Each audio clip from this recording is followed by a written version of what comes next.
ಆದ್ರೆ ಇವನ್ಗೆ ಆ ತರ ಪ್ರಾಬ್ಲಮ್ ಏನು ಇಲ್ಲ. ಆದ್ರೆ ಡೆತ್ ಆಯ್ತು ಅಂತ ಕೈ ಕೊಟ್ಟವ್ರೆ. ಇದಕ್ಕಿಂತ ತೂಕ ಕಡಿಮೆ ಇರೋ ಪಾಪು ಎಲ್ಲ ಚೆನ್ನಾಗೈತೆ ಐಸುಲಿ. ಇದು 1.25 kg ಐತೆ. ಆದ್ರೆ ಇದು ಸತ್ತೋಯ್ತು ಅಂತ ಕೈ ಕೊಟ್ಟವ್ರೆ. ಕಾರಣ ಅಂತ ಹೇಳ್ತಿಲ್ಲ ಸರ್. ಕಾರಣ ಹೇಳ್ತಿಲ್ಲ. ಇನ್ ನೋಡಿ ಸರ್, ಹಾರ್ಟ್ ಬೀಟ್ ಮುಗ್ತೀನಿ ಅಂತ ಇದೆಲ್ಲ ಹಿಂಗ್ ಪ್ರೆಸ್ ಮಾಡಿ ಉಗುರೆಲ್ಲ ಚುಚ್ಬಿಟ್ಟವ್ರೆ. ಇಲ್ಲೆಲ್ಲ ಇರ್ಬೇಕು ಹಿಡಿದ್ಬಿಟ್ಟೈತೆ. ಇಲ್ಲಿ ನೋಡಿ, ಇದು ಪಾಪು ನೋಡೋ ಲಕ್ಷಣನ. ಈ ತರ ಎಲ್ಲ ಚುಚ್ಚಿ ಹಿಂಗೆಲ್ಲ ಮಾಡಿದ್ರೆ ಪಾಪು ಬದುಕುತ್ತೆ ಸರ್. ಇದೊಂದೇ ಪಾಪು ಅಲ್ಲ ಅಂದ್ರೆ ನನ್ ಪಾಪುಗ್ ಬೆಲೆ ಇಲ್ವಾ? ಬರ್ಬೇಕಾದ್ರೆ ಬಸ್ ಸರಿಯಾಗಿ ಬಂದೆ ಸರ್. ಇವಾಗ ಇದು ಕಳ್ಕೊಂಡು ಹೋದ್ರೆ ನನ್ಗೆ ಏನ್ ನೋವಿರಲ್ಲ. ಯಾರಿಗೋಸ್ಕರ ಸರ್ ಬದುಕಿರ್ಬೇಕು ನಾನು? ನನ್ ಪಾಪು ಕಳ್ಕೊಂಡು 11 ಗಂಟೆಗೆ ಕೌನ್ಸಿಲಿಂಗ್ ಬಂದ್ರೆ ಸರ್, ಟೈಮ್ ನೋಡಕ ಕಾಯ್ಕ ಕೂತಿದ್ದೀನಿ. ನಮ್ಮ ಮನೆ ತೀರಾಯ್ತು ಅಂತ ಬಂತು ಹೇಳ್ತವನೆ. ಹೆಂಗ್ ಸರ್ ತಡ್ಕೋಬೇಕು?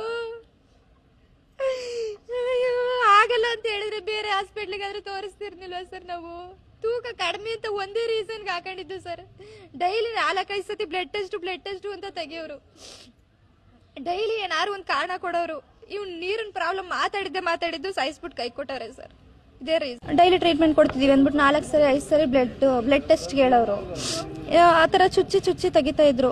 ಆದ್ರೂ ನನಗೆ ಭಯ ಇತ್ತು, ಏನಾದರೂ ಆಗ್ಬಿಡುತ್ತೇನೋ ಡೈಲಿ ಅನ್ನೋ ಥರ ಎಲ್ಲ ಭಯ ಇತ್ತು. ಇವತ್ತೆಲ್ಲ ನಾಳೆ ಹಾಲು ಕುಡಿಸಕ್ಕೆ ಕೊಡ್ತಾರೆ ಅಂತ ಅನ್ಕೊಂಡಿದ್ದೆ.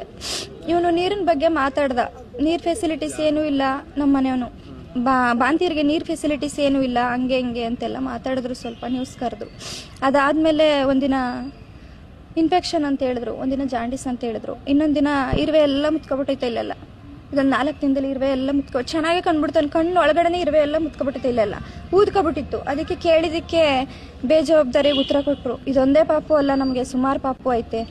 ಒಳಗಡೆನೆ ಡಾಕ್ಟರ್ ಅವರೇ, ನರ್ಸ್ ಅವರೇ ಅಷ್ಟೊಂದು ಇರುವೆ ಮುತ್ಕೊಂಡಿದ್ರು. ನೋಡಿಲ್ಲ ಅಂದ್ರೆ ಏನಕ್ಕೆ? ಇವ್ರುಗಳೆಲ್ಲ ಡ್ಯೂಟಿ ಮಾಡ್ತಾ ಇಲ್ವಾ ಹಾಗಾದ್ರ?